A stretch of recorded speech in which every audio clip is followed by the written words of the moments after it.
नमस्कार साथियों, ओनिस Kumar Shukla agree thinkers पर एक बार फिर से आपका स्वागत करता हूं। यहां पर दोस्तों कृषि भौतिकी एवं जलवायु विज्ञान एग्रीकल्चरल फिजिक्स एंड क्लाइमेटोलॉजी कक्षा 11 कृषि, उसका जो अंतिम यूनिट है, जो लास्ट आपका यूनिट है वो है इलेक्ट्रिसिटी। और उसका हम आपको दो पार्ट प्रोवाइड करा चुके हैं इलेक्ट्रिसिटी का। मैंने आपको बताया था कि 4 पार्ट में हम इलेक्ट्रिसिटी कवर करेंगे। आज हम देख लेंगे लेक्चर नंबर 17 यानी इलेक्ट्रिसिटी का तीसरा पार्ट।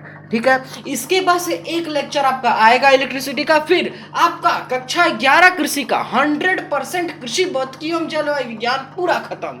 ठीक है, चलिए शुरू करते हैं। यहाँ पर हमने प्राथमिक सेल तक देख लिया था, आज देखा सेकेंडरी सेल यानी द्वितीयक सेल के बारे में। देखिए वे सेल, हाँ 1 सेकेंड, जैसे यहाँ पर लिखा गया है कि वे सेल जिनको यानी पुनः आवेशित किया जा सकता है उन्हें द्वितीयक सेल कहते हैं, और जिनका पुनः आवेशित नहीं किया जा सकता था उनको कहा जाता था प्राथमिक सेल। ठीक है, द्वितीयक सेल 2 प्रकार के होते हैं, अम्ल संचायक सेल और क्षार संचायक सेल।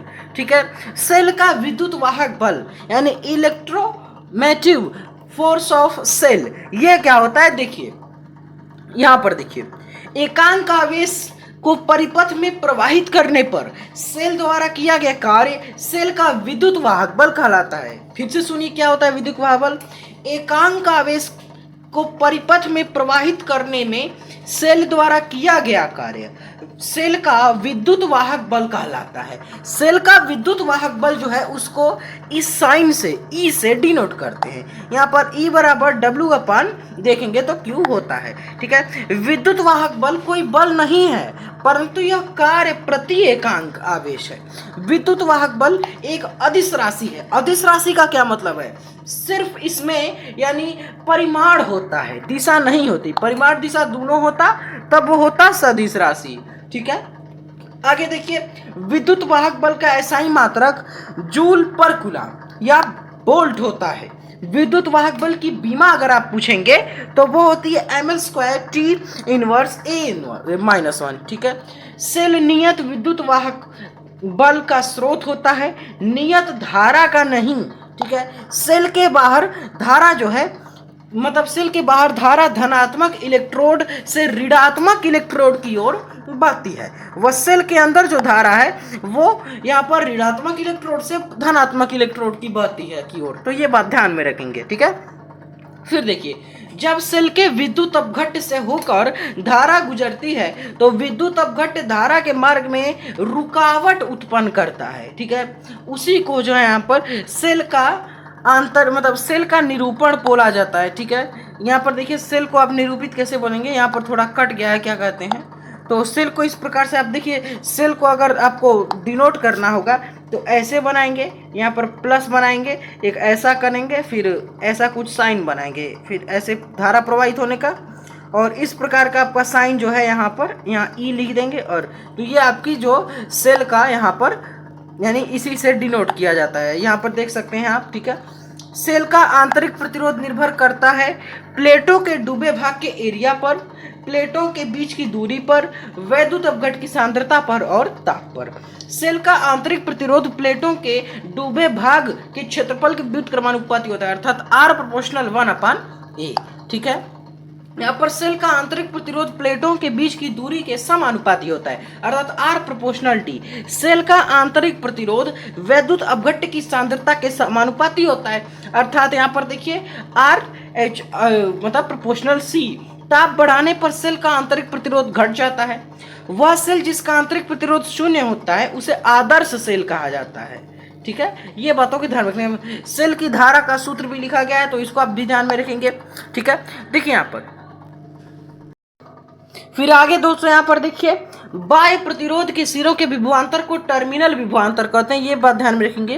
टर्मिनल विभवांतर का फॉर्मूला V = IR होता है, टर्मिनल विभवांतर V, तथा विद्युत वाहक बल में ये विवा बल का मतलब है विद्युत वाहक बल, उसमें क्या संबंध है, तो यहाँ पर I = E अपन आर मानी small r plus capital R होता है, ठीक है। तो इन फॉर्मूलाज को आपको ध्यान में रखना है।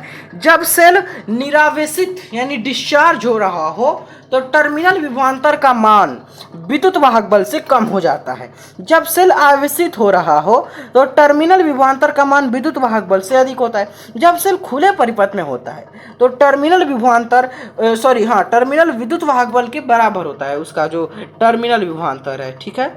फिर यहाँ पर देखिए, देखिए यहाँ पर क्या लिखा गया है। देखिए, विद्युत सेल में ऊंचे विभव के इलेक्ट्रोडों को जोड़ने या जिसको यानी क्या कहते हैं, एनोड ये कहा जाता है, ठीक है।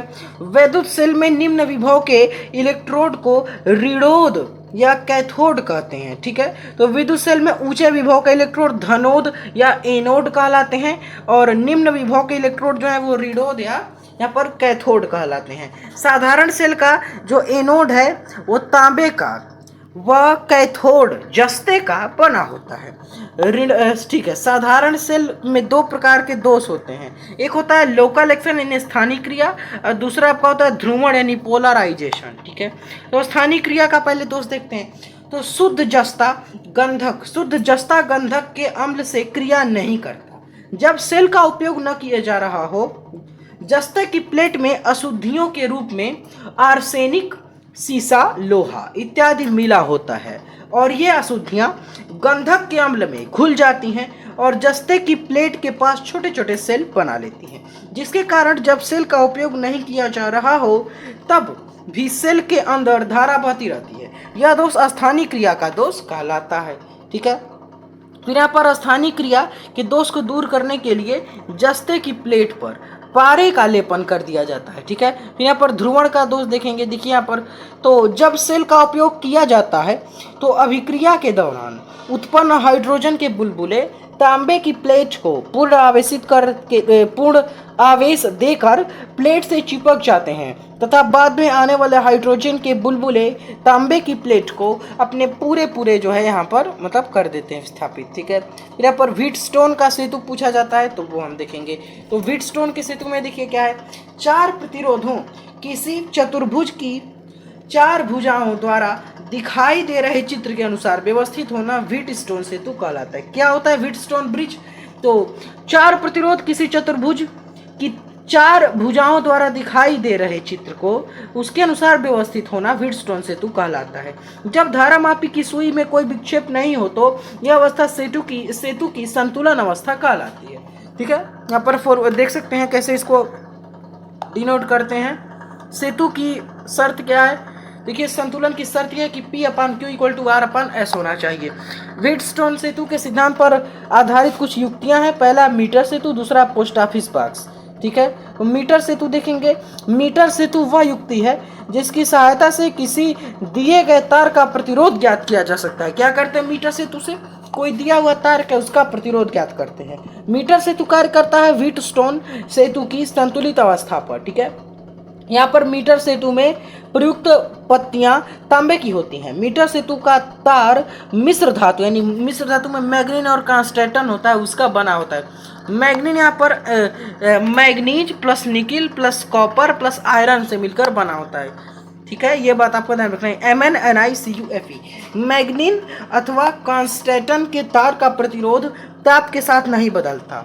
मैग्नीन अथवा कांस्टेटन के लिए प्रतिरोध ताप गुणांक नगण्य होता है, नेग्लिजिबल होता है, ठीक है। तो इन बातों को ध्यान में रखेंगे, ओके।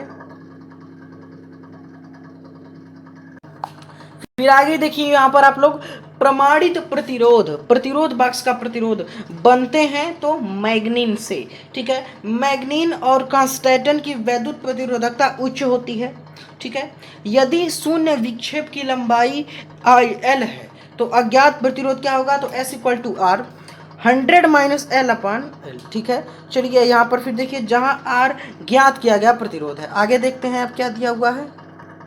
फिर यहाँ पर देखिए, वोल्ट मीटर से मापते हैं तो वोल्ट मीटर से क्या नापा जाता है? तो दो बिंदुओं के बीच का विभवांतर वोल्ट मीटर को जोड़ते हैं समांतर क्रम में। प्रतीक वोल्ट मीटर का ऐसे और 1 सेकेंड ऐसे होगा और बीच में V लिखा होगा, यही वोल्ट मीटर का प्रतीक होता है, ठीक है। फिर यहाँ पर देखिए, आदर्श वोल्टमीटर का प्रतिरोध अनंत होता है। फिर विभव मापी के बारे में हम बात करेंगे, ठीक है। देखिए विभव मापी के बारे में बात करते हैं। देखिए यहाँ पर क्या होता है, विभव मापी वह युक्ति है जिसकी सहायता से दो बिंदुओं के बीच का विभवांतर ज्ञात करते हैं, ठीक है। नामी है विभव मापी तो विभवांतर याद करते हैं। और सेल का विद्युत वाहक बल ज्ञात किया जा सकता है इसी से। दो सेलों के विद्युत वाहक बलों की तुलना इसी से कर सकते हैं हम, ठीक है। वोल्ट मीटर विक्षेप स्थिति पर कार्य करता है परंतु विभव मापी शून्य विक्षेप की स्थिति पर कार्य करता है। वोल्ट मीटर की संतुलन में विभव मापी सर्वश्रेष्ठ है। विभव मापी को आदर्श वोल्ट मीटर कहते हैं। विभव मापी का प्रतिरोध अनंत होता है। विभव मापी के तार की लंबाई जो है वो 4 से 12 मीटर तक होती है। विभव मापी का तार वही मैग्नीन अथवा कांस्टेंटन का बना होता है, ठीक है। फिर यहाँ पर देखिए आप लोग विभव मापी की सहायता से किसी सेल का विद्युत वाहक बल ज्ञात कर सकते हैं। यहाँ पर इसका फिगर भी मतलब कैसे डिनोट करते हैं वो भी देख सकते हैं। माना विभव मापी के तार की संख्या L है, वह तार का प्रतिरोध R है, तो विभव मापी के तार में धारा क्या बहेगी, देखिए यहाँ पर I = E/r plus capital R। विभव मापी के तार का विभवांतर देख लीजिए, VAB = I/R होगा। विभव मापी तार के प्रति एकांक लंबाई के विभवांतर को विभव प्रवणता कहते हैं। विभव प्रवणता यहाँ पर देख सकते हैं आप लोग क्या होता है, K = यहाँ पर आपका VAB/L। विभव प्रवणता का मात्रक वोल्ट पर मीटर होता है। विभव प्रवणता वैद्युत प्लस का मात्रक है।